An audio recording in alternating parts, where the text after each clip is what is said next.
hoje. Eu e meu Noinha, a gente tá aqui. Tá aqui no Arques, fazendo pousadinha ali, ó. Ele se mexe.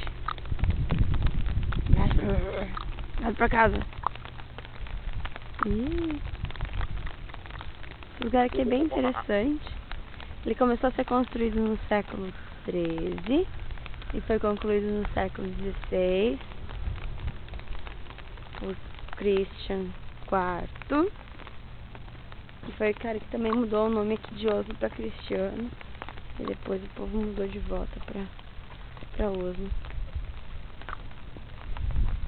Essa Noinha fazendo sonoplastia. Cultura, baby.